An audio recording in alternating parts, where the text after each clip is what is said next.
Warning. This show features dark subjects which may be triggering to some listeners. Listener discretion is advised. So listen.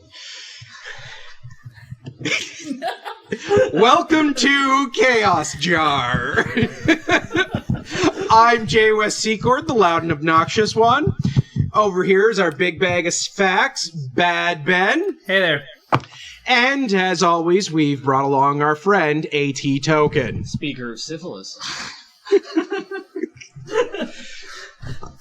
I'm glad we threw that in there. Like, we have now this ongoing joke, and I'm stealing your phone. No more Pokemon Go for you. Anyway, now that that's all out of the way, His son's gonna be so disappointed. Yeah. Now that that's all out of the way, Ben, would you like to do our cleanup for us? All right. So, like I said, rate, review, give us 5 stars. Like us, whatever. All those if you're generous, things, at least give us 5 stars. All those great things just to boost the show and get us into a better spot and more listeners. That might, rate, review, and keep giving us more listeners. Yeah. Oh my God, that'd be great. We need those listeners. We need ears attached to this podcast. Yeah. That sounds really creepy. Get close to the mic. I didn't hear you. That's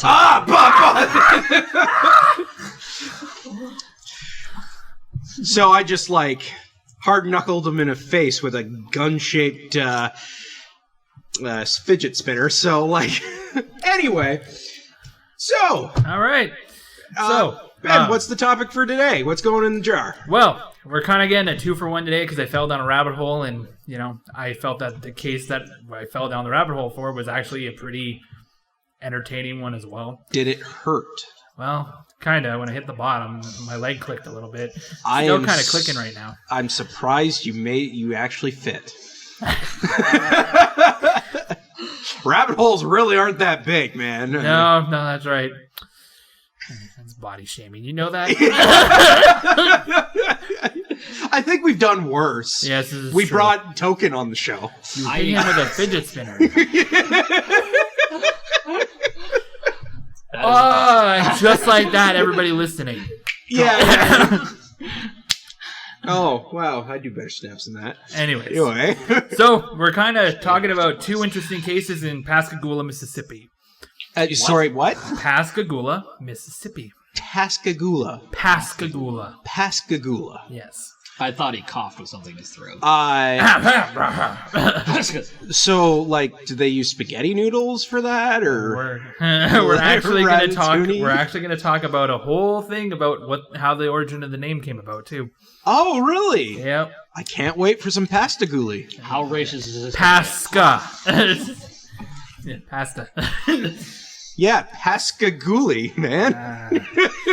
So Pascagoula is a city in and the county seat of Jackson County, Mississippi. It's the principal city in the Pascagoula Metropolitan Statistical Area with an estimated 2019 population of 21,699. You can't not laugh every time he says it now. It's like when you watch that one show and they've put that one word in and they keep adding it throughout the show, so it just gets funnier as it goes. Syphilis. Yeah. Syphilis. All right, so it's kind of in between 3 airports. The Mobile Regional Airport, and I totally said that wrong because we're in Middle Dakota. It's a flyover town. It sounds like. It's roughly 34 miles, which is 55 kilometers northeast in Alabama. The Gulfport Biloxi International Airport is about 40 miles or 64 kilometers west. And the Trent Lott International Airport is 9 miles or 14 kilometers north. So it's pretty close to an airport. And that's very important to our topic today. Well, our second topic today. The name is taken from a group of indigenous people that were living along the Pascagoula River. And it means bread eater. I'm sorry, what? It means bread eater. I did not think that's what river meant. It's what gives you your whiteness.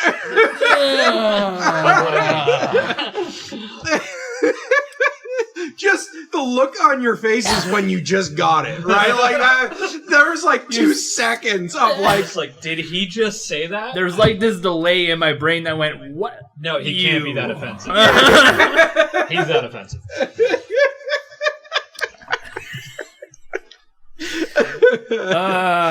So the area was in a constant state of changing hands between the English, French, and Spanish control. Finally became an American possession in 1812 when it was assimilated into the Mississippi Territory, America. which is well after the American Revolution. So, oh yeah. So they're small enough not to care. Though for a brief 74-day period in 1810, it was part of the Republic of West Florida. ooh, Oh, yeah. That's hilarious. there's a republic. Were they even told about it? Or were they just kind of, nah, you're part of us? I think they were part of it, but then they okay. slowly drifted off. We don't want to be a part of you. Like a lot of the minds of the citizens there. I was going to say the gene pool. Sorry, Italians outing me. I don't know what the word's called anymore. Sorry, Florida man. So, Sorry, just Florida. I'm sorry you exist. oh my Got god. from token. Yes, because you're usually such a straight uptight guy. So it was incorporated into a village in 1892, obtained city status in 1901. The town of Scranton, Mississippi, not Scranton, not the other one. Not the fun Scranton. As opposed to Scranton, USA. Wait, no, that joke doesn't work in this context. At all. Scranton, Japan. There we go. Oh my god. Aye, yeah. And so it merged with the city of Pascagoula in 1912. Comprises, and it actually, the town of Scranton comprises much of their downtown area now. So that's kind of where they put all the extra stuff. Pre-World War II, it was just a small fishing city. However, during the Cold War, well, around World War II, when the war efforts started picking up and so on, and during the Cold War, the city basically became a major industrial center. Ammo factory. Yep, and this caused a boom in population and a boom in the economy of the city, obviously, because, military spending was at its highest. Woo! So, notable people from the city is actually a pretty long list. There's a lot of NFL, NBA players, so that. And one really interesting name that jumped out at me was Channing Tatum. Huh. What? Yeah, he grew up on the bayou of the Pascagoula River after his family moved to the area when he was 6. Believe it or not, that is actually a lie. He was built at that weapons factory because no one is naturally that built. Yeah. So... Send your letters, too. If you have problems, you can always tweet us or send us a DM on Instagram. Also, at send your DAKOSR. propositions, too. Also, Channing Tatum. Call me up, bro. Like I said, propositions, too. So, some interesting trivia about Pascagoula. Pascagoula is the setting of Ray Stevens' novelty song Mississippi Squirrel Revival.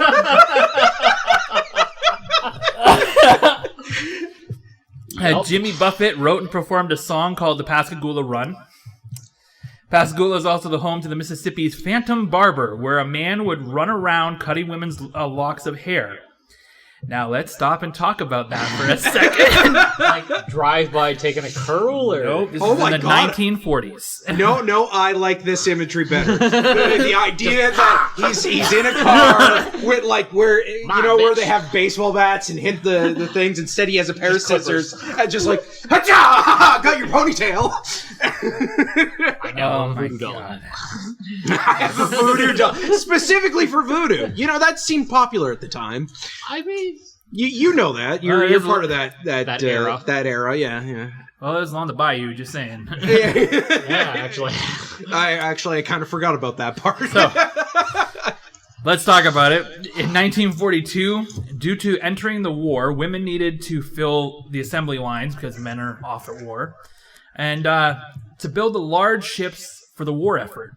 This caused the population to swell by 10,000 in the city, and this caused some turmoil in town because lots of new people always increases crime. There was a naval shipyard there? Pardon? There was a naval shipyard there? Yeah, they were building ships. There's actually a lot of piers because it's a river, and it's a river not too far from the Gulf Coast. It's a town like quadruple Well, size. there's a large population. Of course, there'd be piers.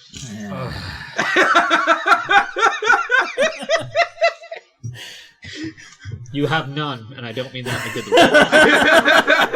Of course, I don't have any boats. All right.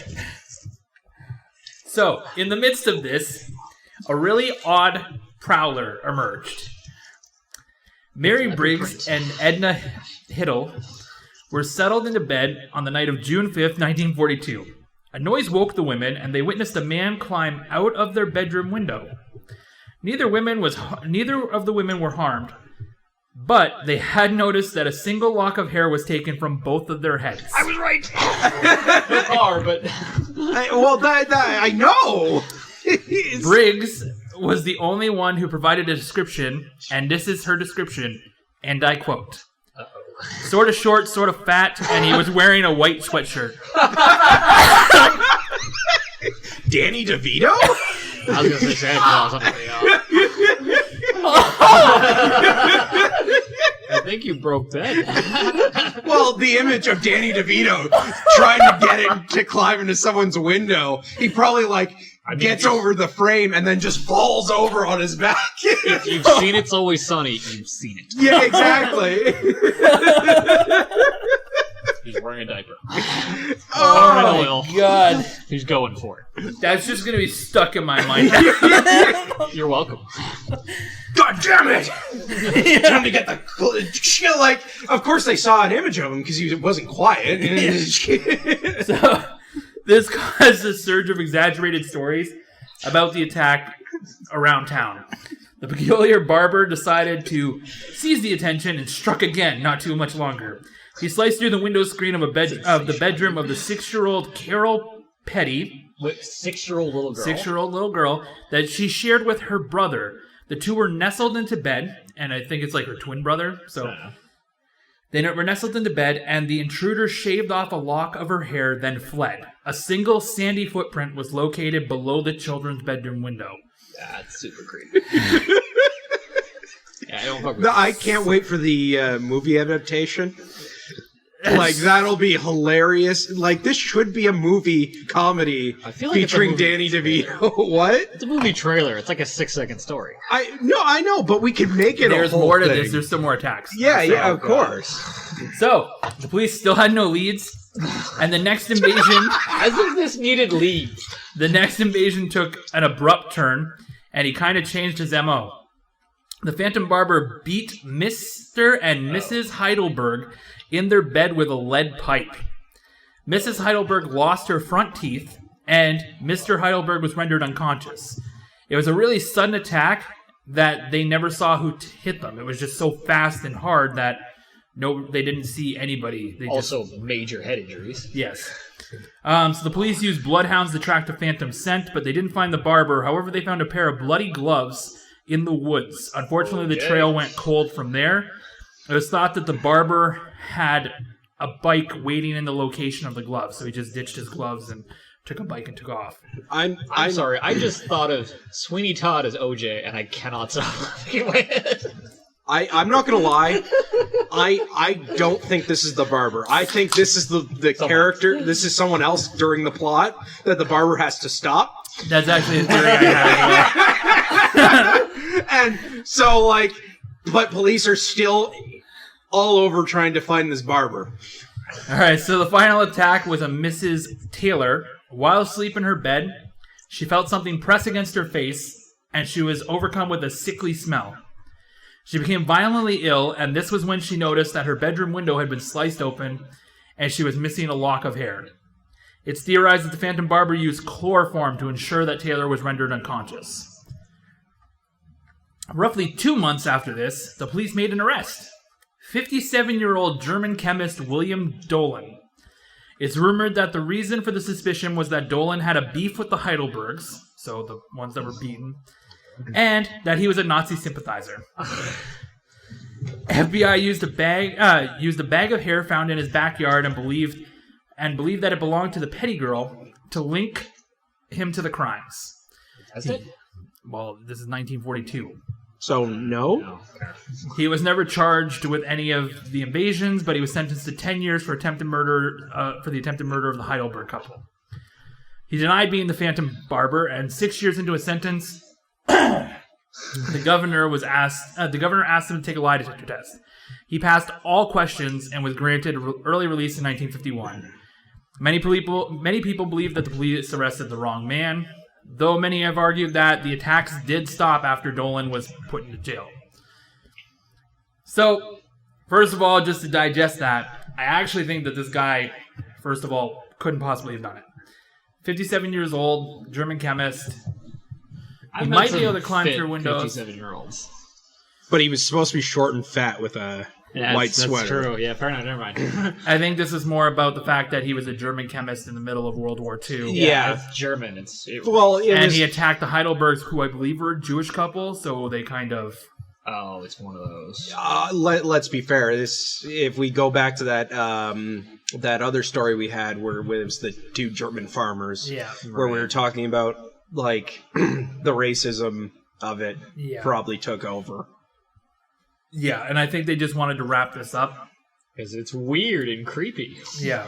The fact that he passed all lie detector test questions, like, I get that they're not, the most reliable and you can't put them in court anymore, but it definitely so was long a thing. After you said it was like 16 years? 6 years. 6 years, sorry. But I think it's just because the governor decided, was hearing about this, and there was probably a lot of petitions. 6 years later, so people really cared about this. Thinking about it, I feel like lie detector tests, they're not really reliable, but I think they get less reliable the more we understand them. Well, they're motion detectors. Right? Well, yeah, exactly. But the more a person understands how they work, the easier it is to. Oh, you can totally fake them. Yeah, like people used to take pin needles and poke themselves out. Exactly, but when it's brand new with technology, nobody understands how it works. It's more likely to probably work a little bit better because. Well, not to mess with it, but DNA testing runs the same way. It's not perfect. Yeah, exactly. Well. There's very few things. But it's also leaps and bounds ahead of where it was significantly more. And apparently the whole fingerprint thing is also not very good because I once heard a story where they took the fingerprints. They found the fingerprints at the scene of a murder, and the guy who was arrested, whose fingerprints matched, was actually 3 states over. And couldn't possibly have made it there and back within the time frame of the murder. Well, there's a lot of circumstantial fingerprinting. Like, I got long hair, and you will find my hair across the city. The point is, it wasn't reliable because people can actually have similar fingerprints. I'm not sure I buy that one. Well, there's only so many patterns that a fingerprint can exactly. fall into, so. Fair enough. It's kind of like snowflakes. Like, they might not all be identical, but eventually there's going to be a similar one to another one. Anyways, our main story, the whole reason that I ended up falling down this rabbit hole for Pascagoula. Pascagoula. Yeah. So, October 11th, 1973, in Pascagoula, Mississippi. Charles, where Danny DeVito was living for a period of time. Yeah, 1940s. Anyway, so Charles Hickson, a foreman at a shipyard, and Calvin Parker Jr., a general laborer. Sounds like a fucking shipyard. Actor name. Yeah, I know. Calvin Parker Jr. Yeah, it's 3 names, right? Yeah, especially the junior part, because it kind of reminds you of Robert Downey Jr. Yeah. Jr. Well, they frantically came into the Pascagoula, Mississippi Sheriff Department. They were making claims of alien abduction, and each had a puncture wound on their arm. Police tried to catch them in the lie, including giving them polygraph tests, but they were failing to do so. Charles Hickson and Calvin Parker Jr. had left Hickson's house after saying goodbye to his wife, and they hopped into Parker's car. They had a plan that they were going to head to a really popular fishing spot where the grain silo was located, and sometimes the grain would end up slipping into the water, and this provided a food source for the fish, so the fish would congregate. Oh, that's actually kind of cool. Yeah. Is middle of the afternoon, but what they decided to do was, before that, they decided to stop at the shipping pier to fish off the shipping pier that they worked at, to just fish there for a little bit. It wasn't uncommon for Hickson to actually hit multiple spots. He's a seasoned fisherman. He wants to see what he can catch in different areas. So as the two didn't catch anything, and as the two were heading back to their car in order to go hit the other spot before it got too dark, the two began hearing a whirring, whizzing sound. This is when they spotted a pair of blue flashing lights that they initially thought were the police.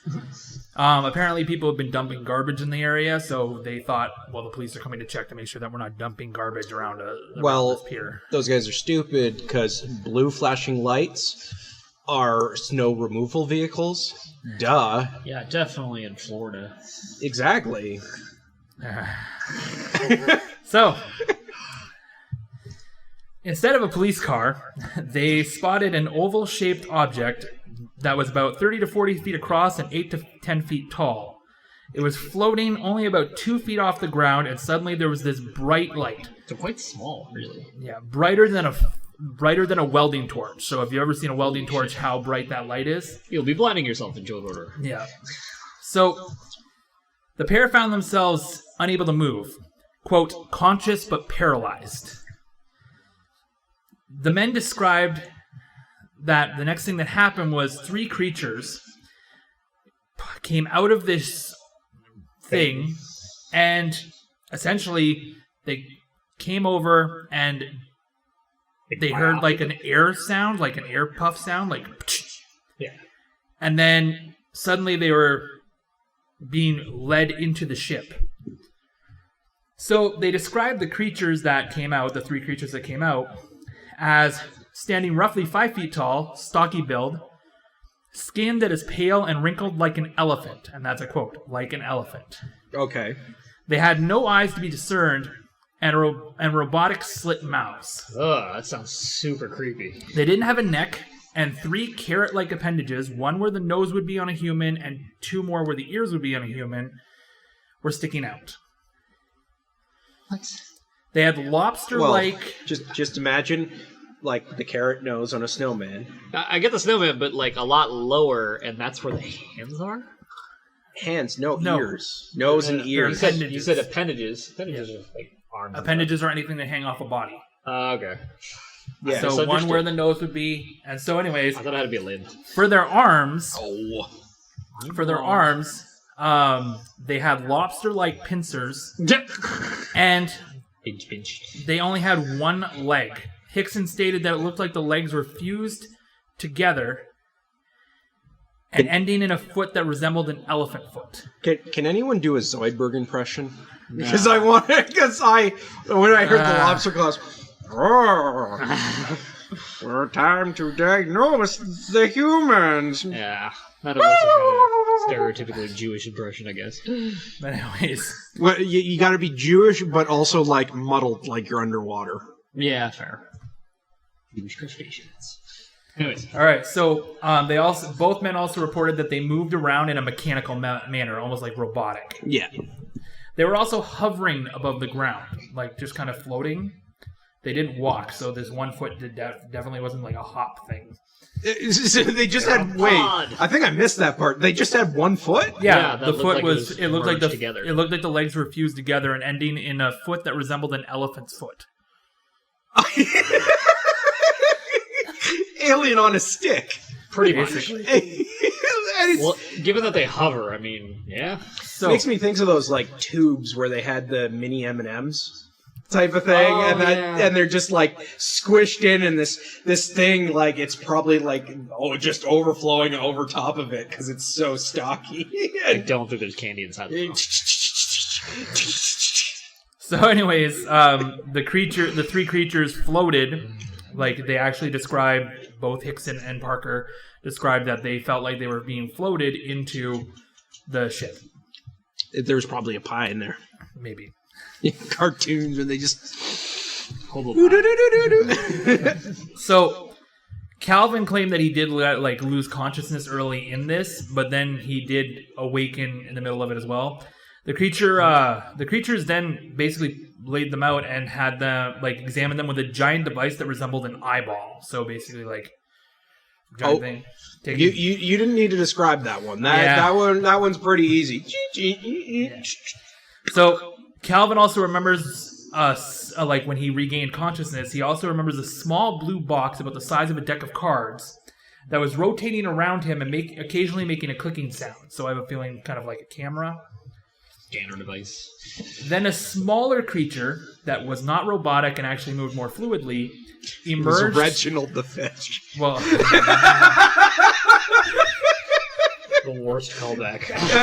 Actually, it was Frederick. He never actually made it to the British. we thought he was taken by the British, but he's actually abducted by these people. Yeah. Oh no! I got an alien ship! Save me! So what's the small object? Well, anyways, the smaller creature emerged, and it looked a lot different than the other ones. It kind of looked like an actual biological creature instead of moving mechanically. Like a fish? I think like a host. So, it began inspecting some of the consoles and inspecting Parker while he was being examined by the other eyeball thing and the little blue deck of cards. Calvin then heard a soft whispering voice within his mind assuring him to don't be afraid.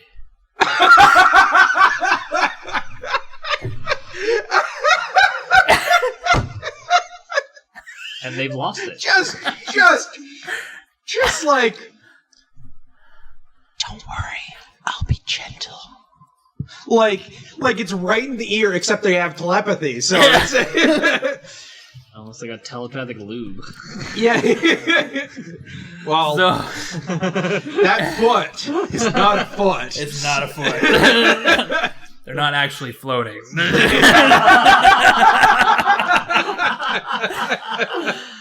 Wrong kind of probing. So, after several tests and examinations, the creature released the pair.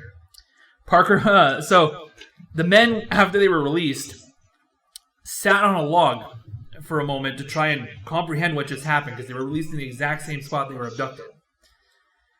They then decided, after 45 minutes of sitting there and basically trying to come to their senses about what just happened, the pair went over to Parker's car and found that all the passenger side windows were shattered. But they weren't shattered and like on the ground or fallen in. They were just shattered and hanging there still. Spider crack. Yeah. Okay. So they got in the car, and as soon as they got in the car, of course, They broke. window fell apart. They then went to a bar so that Charlie Hickson could get a drink. Yeah. Just to steady his fucking nerves. That seems fair. Well, that and, like, he probably got a cigarette, too.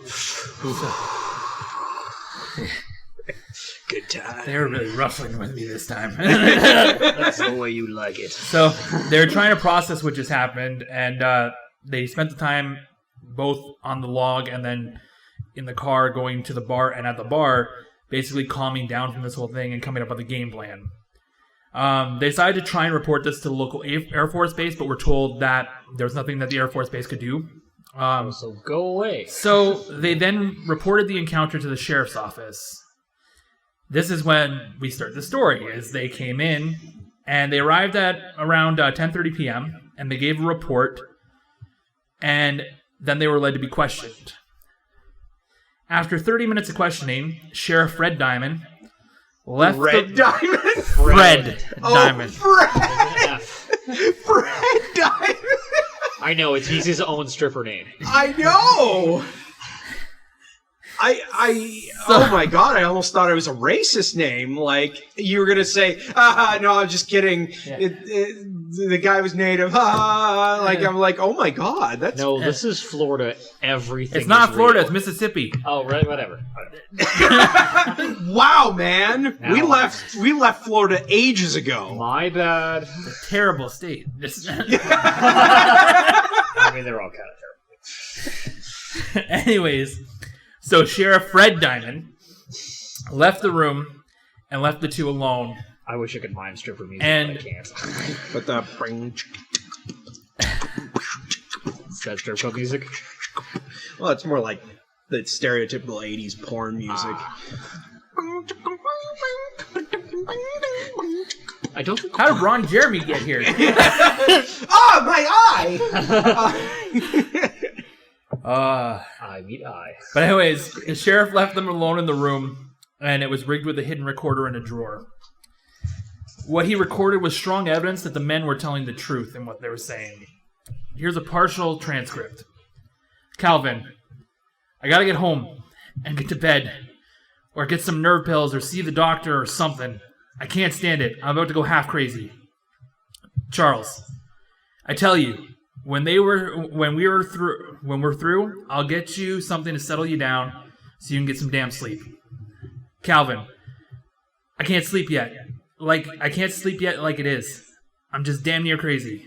Charles, well, Calvin, when they brought you out, and when they brought me out of that thing, God damn it, I to never in hell got you straightened out.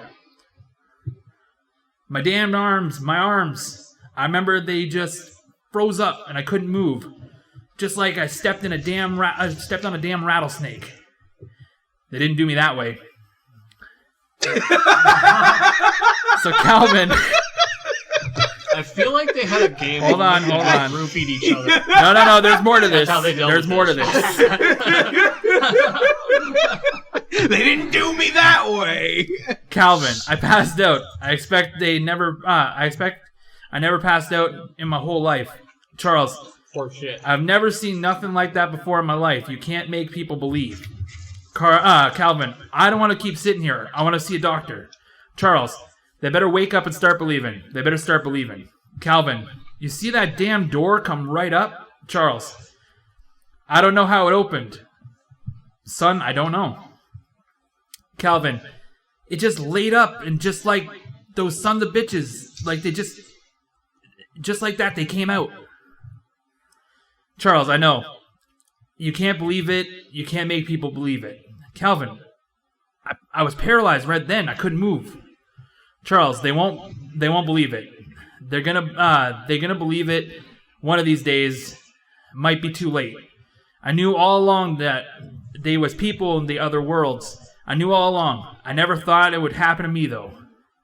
Calvin, you know yourself I don't drink. Charles, I know that, son. When we get to the house, I'm gonna get me another drink. Make me sleep.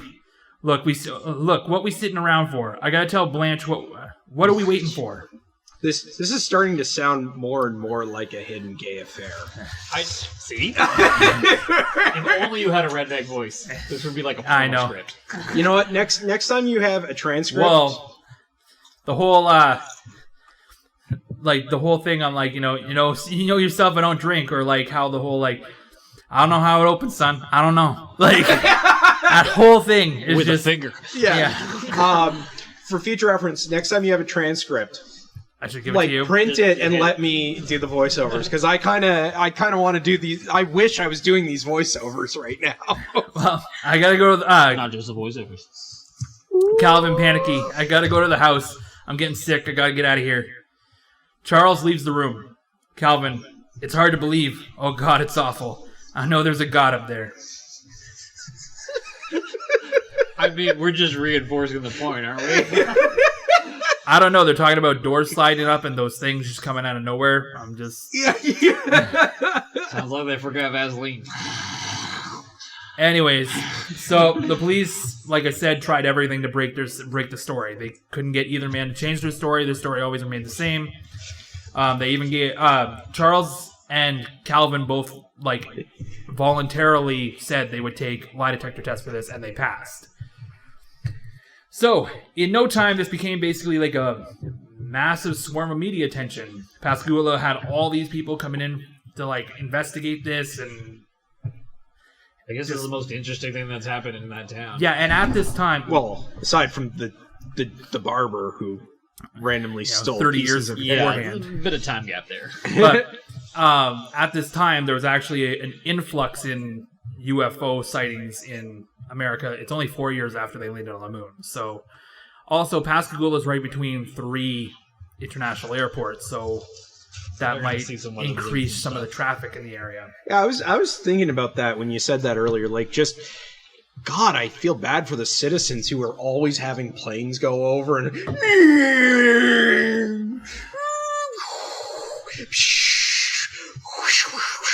That's how planes sound.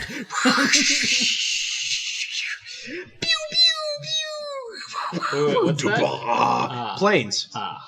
Just turned into Star Wars there for a little bit. What? No, those were planes. Definitely. Yeah.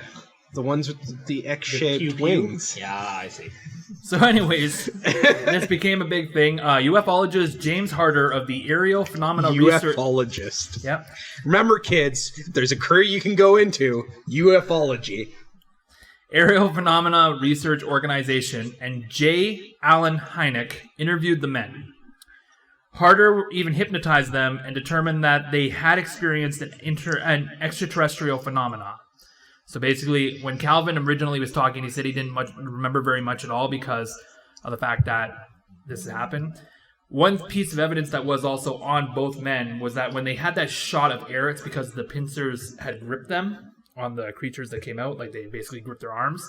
And where they gripped the arms and they felt pressure from the air shot, there was actually like a puncture mark on both men on the same arm. So, anyways, heroin. Hynek, the other man, stated that he believed that the men had a very real, frightening experience. While both these men have high credentials, Hynek had been an official advisor. Wait. Both of them have high credentials? Yes. Well, like, the one is from the Aerial Phenomena Research Organization, which is an actual government organization and so on. Oh, that's an actual government. Okay. Oh. I thought that was like a local club of guys. No. I'm sorry. Well, honestly, It especially... sounds like it. Yeah, I know, right? Like, especially when he said they're both high-ranking, it's just kind of like, oh, it's because those are the only two there. Yeah, I'm Colonel KFC. Well, no. Sanders? Sanders. Yeah. Anyways. Colonel KFC. I don't know. I am Mr. Colonel KFC, the spokesperson for Popeye's Chicken. My 11 herbs and spices are out of this world. Colonel KFC. He looks like the guy who would have owned me on a musical. Put it that way. Wow. So anyways, Hynek... So anyways. J. Allen Hynek had been an official advisor on UFOs to the U.S. Air Force for 3 projects. Project Signs, Project Grudge, and Project Blue Book, which will all probably have their own episodes, or probably have a combined episode. This is like the post-Roswell era, right? Yes. And Project Blue Book actually had a whole thing on Netflix that... Every time you say Blue Book, I keep thinking you're saying Blue Balls, and I know neither of those men had that. Well, I'm just going to say that project was very unsatisfying. Yeah. So anyways, he had also been a professor at Ohio State. He also oversaw the design of the Predator camouflage for the film Predator. Oh. Yeah, so... That's actually kind of a weird, neat little side... This is one credible moment, as far as I'm concerned. Yeah, well, yeah, it's still kind of, like, neat. Like, you didn't really think, oh, they went to real-life ufologists. That's such a stupid term. Ufologists to come up with that idea, because we've relatively recently developed that tech. Yeah, like, well, Predator came out, like, what, early 90s? Late 80s? Or late 80s. Late 80s. So, like... During the Schwarzenegger era. But I'm just surprised, like, why didn't you just make it up? Or is it something that was from the comic books? Like, I think that's why they turned to him, to make it up. Yeah, to try and make it a little more like how an extraterrestrial would. But wouldn't that just be in the comics? I don't think comics were as well regarded then. The Predator ones were regarded enough to have a movie made out of. Maybe not in the common knowledge. Right, but, like, you could just be, like, looking in the comic book and be like, oh, the thing turns invisible. No, this is pre-internet. And this is a small town. They may not have had a comic book shop. They may not know that's a thing. Yeah, I'm pretty sure the small town is not the ones who made Predator. No, I mean in terms of hiring this guy as a reference. What? Yeah, we're off. Yeah, whatever. Fine. We've lost bed. Well, the Predator comics were released in 1989. Yeah. Oh, after the movie? I think maybe. I'm almost certain they were. Oh, okay. Because Predator, the film, 1987. There you go. Oh, okay. In which case, I take it back then. I thought it was based off the... Because it's Dark Horse, too, so... Yeah. But there's not a strong Is there a strong storyline associated with Predator? I hear no, I never read the comics, but I hear that they're basically like the movies. Okay. Like one person survives by trying to a slaughter, and then tries to defeat the Predator. Anyways, same with the alien stuff. So we got a little off track there. The Predator films. Slightly. I think that was worth it. Yep, totally. Uh-huh. Also, can we not cast Topher Grace in anything anymore? Yeah. Who? Eric Foreman from That 70s Show. He was in one of the Predator films. Oh, was he? He was the villain in it. I did not know that. He was also Venom. Yeah, I know. That one I knew. That was terrible. That was terrible casting on that part. Yeah. That movie actually could have been really a lot better, but the problem... That movie could have been very everything. bad. that movie could have been a lot better if they weren't forced to add in too many villains. Yes. That was a big issue with it. Yeah. It was a chaotic slugfest. So, anyways, Hickson really embraced the attention that was brought onto the two by this whole thing. He appeared on talk shows. He gave lectures. He was always up for an interview. And he even released a self-published book titled UFO Contact at Pascagoula in 1983. The opportunist. Yeah. He also claimed to have additional encounters in 1974, saying that the aliens told him they were peaceful. He never made, he didn't really make a lot of money off this. He basically went back to work. I feel like the additional encounters are bullshit, though. Yeah. He was probably trying to make it bigger. Parker actually had a way different way of dealing with his attention. He actually checked into a mental hospital right after this for an emotional breakdown. And then when he was released, he didn't initially jump into the media frenzy. He stated that he had stated that he couldn't recall a great deal of the events because he had passed out during the affair. However, he later stated that wasn't true. He actually woke up in the middle of this whole thing and he remembered a great deal and was so afraid that the aliens had infected him with something that he took a bath with bleach as soon as he got home from the sheriff's office. Oh, God. I don't think that'd help even if they did infect him with something. Yeah, but you got to remember, Hickson at this time was 42 and Parker was only 19. So he's a young kid at this time. Oh, okay. So, anyways, he then skipped town after the emotional breakdown, and he got married, picked up a job on oil fields. But if anybody would ever recognize him in the area he was in or at the job field, he would just quit. Yeah. Eventually, he did begin going to UFO conventions and giving small interviews. And then as time went on, in 1993, he began a company known as UFO Investigations. The company produced TV stories about UFOs, so either debunking them or taking it and making it into real stories, so that he could get attention out there. In 2018, he became way more vocal about things, and he even authored a book of his own in 2018 called Pascagoula: The Closest Encounter, My Story. Hickson died September 9th, 2011, of a heart attack at the age of 80. Okay.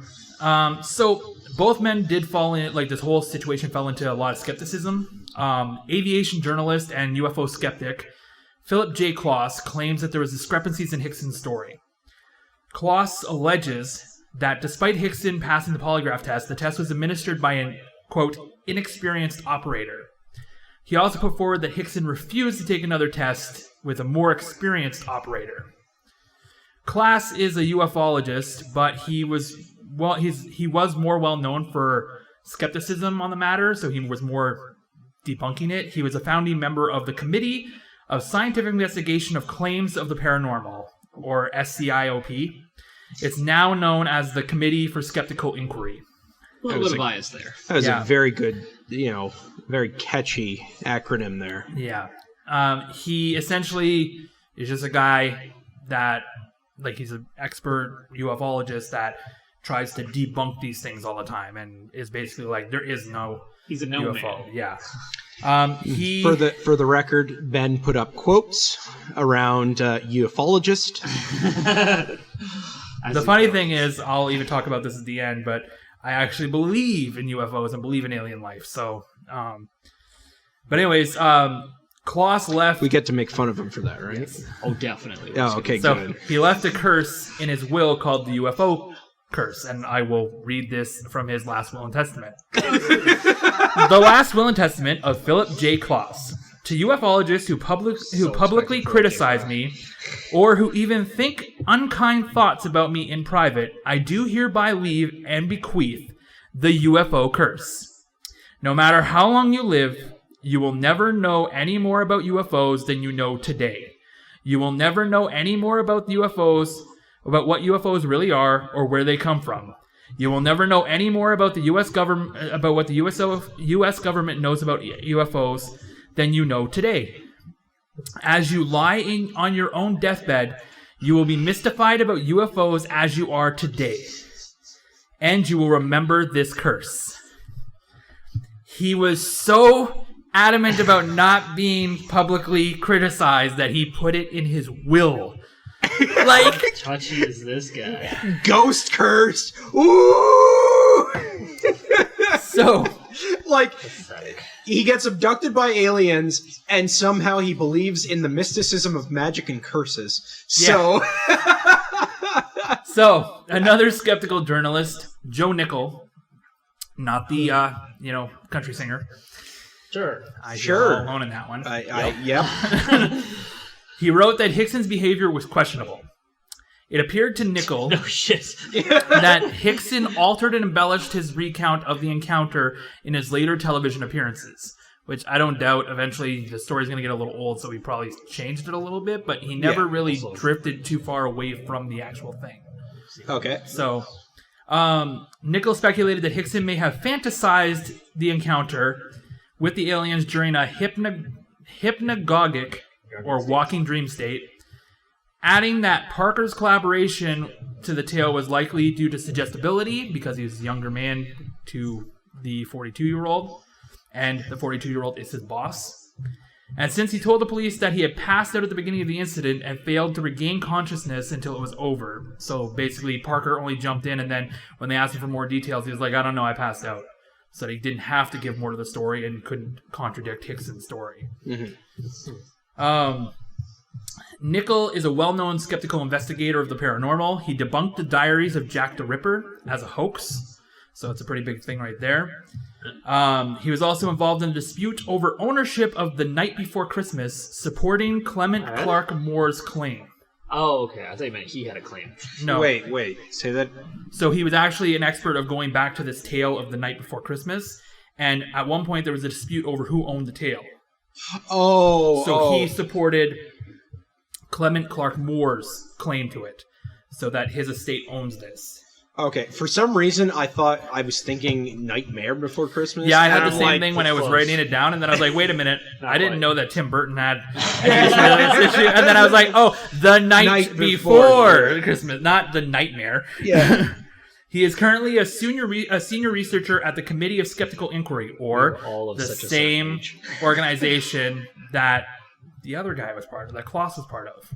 Oh, so shit. He will definitely show up in future episodes centered around cases. Oh, shit. He's definitely going to be showing up on our show in later episodes because he actually goes to... He actually Oh, spends really? a lot of In time, person? No. We're gonna, He actually spends a lot of time, like, trying to debunk lower mysteries like spontaneous human combustion and things like that. He tries to prove that it's not real.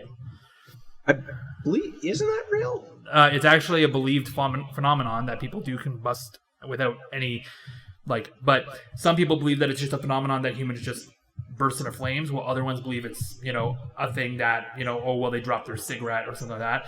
But there's a whole thing behind that. We'll have to do a story. Oh, I always thought it was, like, the body overheats to a certain point, and then some sort of different causative agent in each there's a lot of different theories on spontaneous human combustion. I'll have to do a whole episode on that at some point because when we do that, there's an anime that I watch that is about that shit, and I kind of want to talk about it. All right, you will get to speechify. Yeah.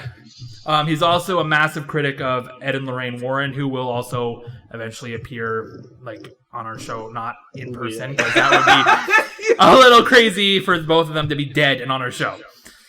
I mean, Are you sure? I will say this though, I had met Lorraine Warren in person at an investigation once, and she definitely had a lot happening with her. Like, she has seen some shit. Like, it really took some toll out of her. And I've seen some shit. Yeah, but I've seen some shit not on a toilet. I've seen some shit not on a toilet too. I'm actually being serious too. Okay, I thought it was. Jeez, fuck off, dick face.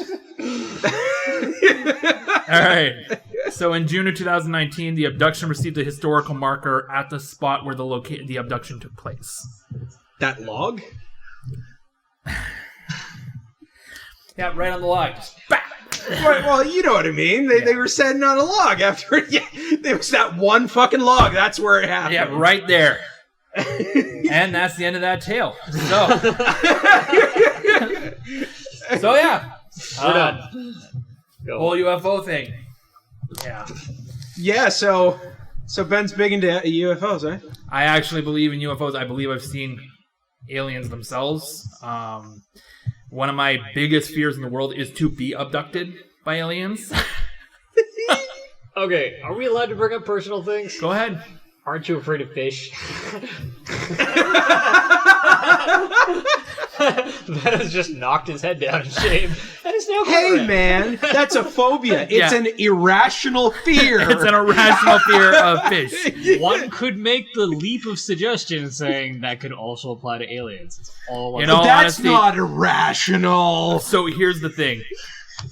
Like, because of where I'm from out in the bush, Yeah. I've seen a lot of different crazy things, and that's part of the reason that I'm so fascinated with the paranormal and the darkness of the world. Fair enough. Like, for instance, there's a legend from where I'm from that actually talks about a werewolf in the area that was killed by the townfolk, and they hung it up and strung it up, and then it turned back into a human. But that happened in, like, the 1800s, but it's still a rumor, and it's still rumored that this family exists as werewolves, and they can't figure out what family it is. I don't exactly believe that portion of the tale. I was going to say. There's a lot behind that, but what I mean is I come from an area that has a lot of suggestibility, and I also come from a very spiritually active area. That's fair, but that doesn't necessarily need to impede your logic. So how can you logically argue to me that we're the only beings in all of the millions and billions of stars and planets that I have wouldn't life? argue specifically that. I would argue that they wouldn't really get to us at this point in time. There's a whole theory that's backed by NASA scientists that, the Earth is actually just a testing chamber to see how we will adapt and if we're fit for life outside of the Earth. And from our passion for killing each other, I don't believe that we quite are. I would need a citation. Ben's getting a little distracted by my giant shit-eating grin growing on my face. So, the reason I'm afraid of an alien abduction is because of this. Most alien abductions, that when they're stating like they've been abducted by aliens, there's a really bright, bright light that hits your room and you're paralyzed. You can't move. That's why it's always attributed. Sometimes it's attributed of like sleep paralysis. Also, pretty common for any sensory overload. Yeah, and then you're taken onto a ship and you don't recall a lot of the memories. A lot of people have actually been abducted and don't remember being abducted. That's what this whole theory is that if they've been abducted, some people don't remember it. Some people remember flashes. Some people have to go through hypnotic therapy. And you can keep grinning all you want. All of this just suggests some sort of sensory overload occurred, and then you can give any explanation you want, including hypnosis, which can stimulate and formulate these ideas in someone who wouldn't already have had them. Think about this. Think about, like, animals we capture in the wild. So, think about ants. We suddenly just take them and put them in an ant farm to study them. How is that any different than a being of superior mental intellect wanting to study us? Okay, given an alien perspective does not justify putting it wherever you don't understand something, though. But I do understand quite a bit about this. I freaking researched this for years. No, I'm not talking about your research. I'm talking about people who had a sensory overload and were not able to process what had happened. And I do agree that there is a lot of these claims that are probably just sleep paralysis. Like some of the people that describe shadow people Shadow people is a whole other thing as well, where they might be interdimensional beings. Some people describe similar things, though, and that's where I have to link them together. But a lot of people have these, like, for instance, some people have these illusions that they're being choked while they're in sleep paralysis by some sort of shadow creature. And in all honesty, it's probably just from the actual sleep paralysis. I've had sleep paralysis before.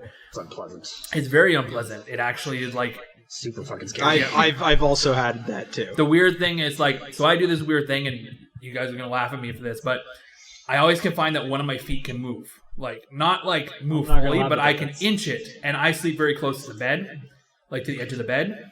I sleep very close to the bed. Not on it. There's a little doggy bed right next to it. Anyways, I sleep very close to the edge of the bed, and what I'll do is I will move that foot off the bed, and that sense of falling will kick me out. Yep. And I'll... That's just clever. Yeah. Whereas some people that I know have always been like, oh, I just try to fall back asleep. And I'm like, no, I gotta wake the fuck up, because this is freaking me the fuck out. I had sleep paralysis once, and I was terrified. But for some reason, like, both my legs would move, so I started, like, kicking rapidly, because I was like, oh my god, what's going on? And I thought something was coming towards me and stuff. Like, in all fairness, I'm actually not as skeptical as I seem towards your story. Okay. I'm just more... I just kind of love your passion, and I also love the chaos of you two arguing about it. It's worth pointing out, I'm not necessarily against what you're saying. I'm just saying your logic is slightly associative rather than directly causative. It can seem like that because I'm saying these things like that, but like I can go like case per case, and like with this case, the fact that they have such... They're both committed to this tale. Yeah, but if you were emotionally connected with something, you would be committed. But it's not even just that. Why did the other guy freak the fuck out?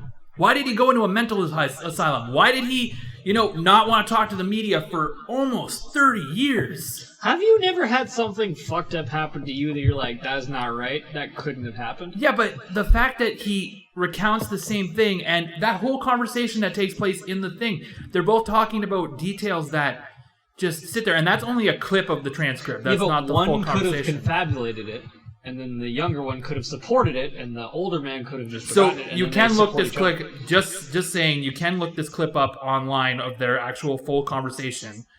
And the full conversation, they're fucking panicked. Oh, I totally believe they believe it. I'm just saying... It could have been up still. You guys are great! Alright. We're gonna go this all day. I will admit, though... I do like this. Like, I don't mind the debate on it, but the way... Like, what I mean is, with this case, it just seems... There is the argument for, like, for instance, him starting to embellish. Like, Hickson tried to jump into media, but he didn't ever make any money off Over time, embellishment is normal. I'm just saying, my argument here is Occam's razor doesn't fit. There are simpler explanations for what has happened. That's all I'm saying. So you're saying that one of the fish attacked them? Well, of course. It was Frederick. Frederick the fish who was abducted by aliens. Don't be afraid. Of syphilis. don't be afraid. You know what's funny, though? I did have a scenario that... Oh, God, I just realized that sounded super rapey. Don't be afraid That's of the joke. I was going to make a joke about the fact that the kid who went to the mental institution was actually raped by the older guy. And Hashtag speaking out. yeah, so, and he just couldn't account for it. There was a lot of gay innuendo there. Yeah, well... But Stepping back to go specific, I've actually had a little moment that scared the shit out of me that was very alien-oriented. I remember I was... Was it a Mexican? Not that kind of aliens. Because you're still here. Anyway. Only because I'm here. But no, I remember way back when it was a friend's party, and he lives like out, just out of town where I used to live and everything. Yeah. And a remote area. Yeah. They had a little bit of a farm-like area, but the barn was empty. There was no actual like animals or anything. But there's so little space, and so me and my other buddy there, we actually sat in his car, and we slept in his car and everything. And really? Oh, you must have been younger. Well, yeah. But here's the thing: we never actually ended up sleeping because we're looking through his sunroof, and we just see like a star, and like. It starts blinking and then it starts moving, and you're like, oh, it's just a satellite, right? Then all of a sudden, it stopped. Well, it blinked faster and moved in a different direction, and I was like, what the fuck? We were both sitting there going, oh my god, and we couldn't sleep all night. It was actually one of the coolest things that I've ever seen in my life. See, that is an alien story, I believe. But octave razor still applies. It doesn't necessarily mean an alien. I'm sure there's like a better explanation. Genuinely weird shit. But that is really weird, right? Like, because the satellites have a set path. They don't stop and then change direction rapidly. And it can't be a plane because it's moving. Like, it can't be a helicopter because it'll move too fast. But it also can't be a plane because planes can't reverse direction like that. No. Exactly. Helicopters don't go that high. Like, it was a 45-degree change. So, like, it was a slight blink. A slight blink, rapid blink, change 45-degree direction. It was like we were sitting there lying there going, oh my god, what the fuck? And we never slept because we were too freaked out by it. Yeah, that's fair. Yeah, it was actually really cool. Well, like, so where I'm from, because it's all farm fields, like, it's just a lot of farm fields, and it's a small town, it's all bush farm fields. Did we all grow up in farm towns? No, I didn't. Oh, you didn't know? No, he grew up in a more, like, city area. But it was a small city, as I would call it. Yeah. Where I'm from now is now one of our biggest cities. But yeah, so because of that, we used to go partying in the fucking bush. So I don't drink. I've lived a sober life for years. Did you drink then? Not at this point. No. Okay. And I remember something chasing us through the woods, and at first I thought because we're actually where our town is located, there's actually like bear and wolves, and what people don't know is that bear and wolves are very territorial. So wolves don't normally cross into bear territory, and bears don't normally cross into wolf territory. But then there's people. Well, they almost have like disputes over lands, though, but not like a dispute like it's that the bears suddenly push their territory forward and start killing off the wolves. They'll engage each other, basically. Then the wolves will slowly encompass back into the bear territory, and it becomes a whole thing, right? You mean encroach? Yes. Yes. So it becomes a whole thing where, like, so it's not uncommon to run into a bear walking down our main street, or a wolf being on the outskirts of town. And so it's so common, actually, that when the bear happened at the city that I work in, about a month or so ago, I was literally like, why are you guys all freaking out? It's pretty normal. Yeah, it's just a little black bear. What was a black bear? They're friendly. You could like, oh really? Yeah. As long as the mom's not around, yeah, they're pretty friendly. But they are that's so cute. But they're also very curious. Yeah, like they're the ones super strong. They're the ones you're not supposed to. They're the ones you're supposed to size up. So be loud and be like try and make yourself as big. Okay. Because they say to play dead with like grizzly bears and brown bears because they will just kill you. They don't want anything to do with you. If you're dead, if they think you're dead, then they might leave you alone. Yeah, Emphasis on but they're more likely to leave you alone because if they think you're dead, they don't want to eat something that's dead. Like they don't want to eat something that's like they're not carrion, right? They're not carrion devourers. Whereas black bears are more curious, so even though they won't devour you, they have very sharp claws and they'll start poking you. You know, that whole grizzly bear thing makes me think of Without a Paddle. Yeah. That scene where he plays dead, but the grizzly bear just picked him up like a little baby. That was such a funny scene. But yeah. So anyways, the whole like tale of it is just that like we felt like we were being followed through the bush, and we're on a road that's paved and such, but we can hear things echoing through the woods by us, and then that's when we just see a whole whack of lights happening in the bush around us, and they're moving extraordinarily fast on foot, and it's obvious that something is on foot moving the ground and stuff. And at first we started thinking it was humans and stuff, but then suddenly the light goes out here and it goes over there, and the sound never echoes across. It just suddenly sounds over here on the right, and then all of a sudden it's on the other side of the street on the left, almost like they're teleporting across. And there's this really loud whir, just the whole time. Freaked us right out. Basically. Almost like somebody vacuuming the bush. Thank you. But yeah. So It'd suck if some random... pardon? We're just dodging the innuendo of that. It would really suck if it was just a couple of random douchebags just like, okay, now go. Yeah, you over there. Yeah. You over there. But because we do this, we do have flashlights of our own because we want to be able to see where we're going because you're... Yeah, but fuck no. Yeah, and your nearest street light's probably freaking 4 or 5 kilometers down the road. So a couple of times we flashed the lights out there and whatever the fuck we saw was not human. It was... Oh, so you did see a thing. We did see things flashing through the trees and they were not human or they were peeking around. And it freaked us right out. And I remember we were only like 15. So, yeah, it's crazy. So that really got me, I always believed in UFOs and aliens before that, and then that kind of became my own personal little experience that was like, either these are aliens or these are some other freaking creatures that I don't even want to... Let's not fuck with that. And the fact that they had lights, you couldn't see their lights, but you could see the lights when they were running through or whatever, and I was like... For what it's worth, predators don't emit light. Yeah. So, yeah. Whatever it was probably wasn't hostile. It was probably running away from you. Yeah, maybe. Or following us because it's curious, but... Then again, it wouldn't emit lights. Well, that's true, but if it was running away from us, why would it be following our path towards town? Because it probably doesn't know what that means. Maybe. Town is a human concept. But yeah. But There's anyway. a lot of good ideas there, too.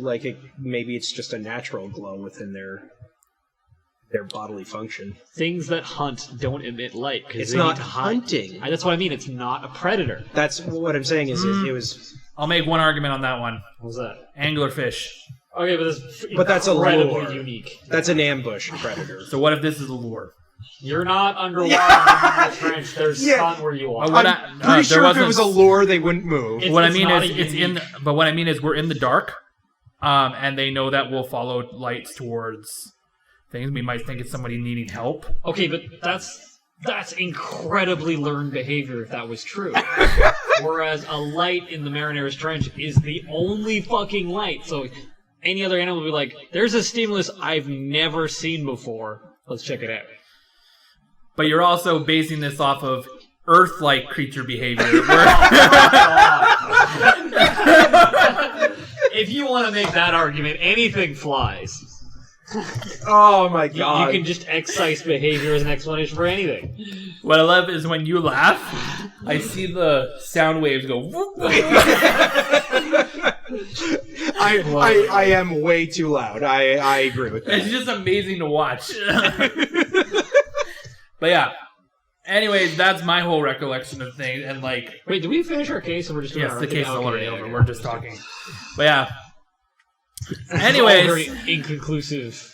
Well, that's kind of the what point. makes it so fun is the only way they mystery of it. The only way they conclude this is if they prove that it was an actual case and the aliens came out and were like, yeah, we took those guys. Yeah, we would they just come out and they're like almost like I don't know, they're just goofy sound. Oh yeah, we totally picked up those guys. They're for some reason part Irish, Newfie, and Canadian. Well, we picked up those guys. Well, it was just fun. We also got this fish, and we got this. He told me to do it. He's the one who brought us dirt, eh? He said he was sick of these guys fishing. Yeah. Oh God. Yeah. We didn't. We just wanted to freak them out a little bit. They thought we were doing tests. It was just a little bit of a little. What do you people call it?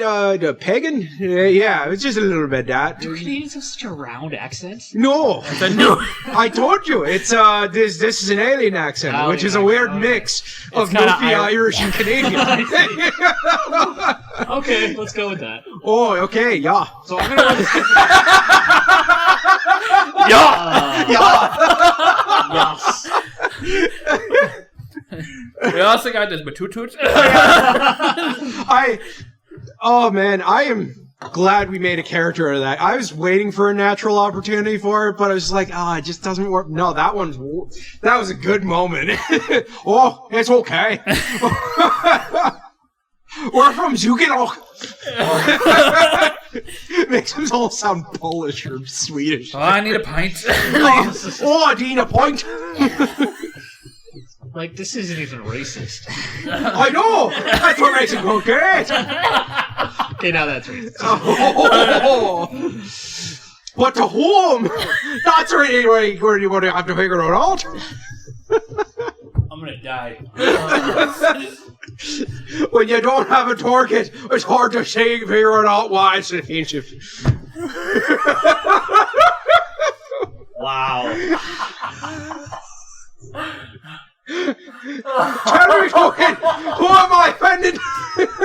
I'm gonna get you to do that voice next time we go to an Irish pub. But it's not Irish. No, let's say it's not, but let's see if you leave that pub with your legs intact. But I didn't say I was one of Irish accent. Nobody cares.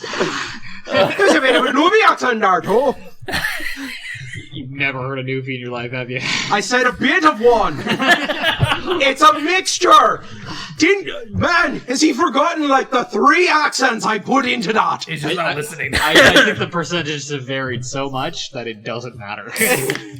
That was good. Okay. Well, that's the rest of the show. Time for Gabe to clean up. Over to you. All right, so rate review. Especially if you love that accent. Right, Ravo. Bravo. Ravo. There's a little bit of French in there, too. Ravo.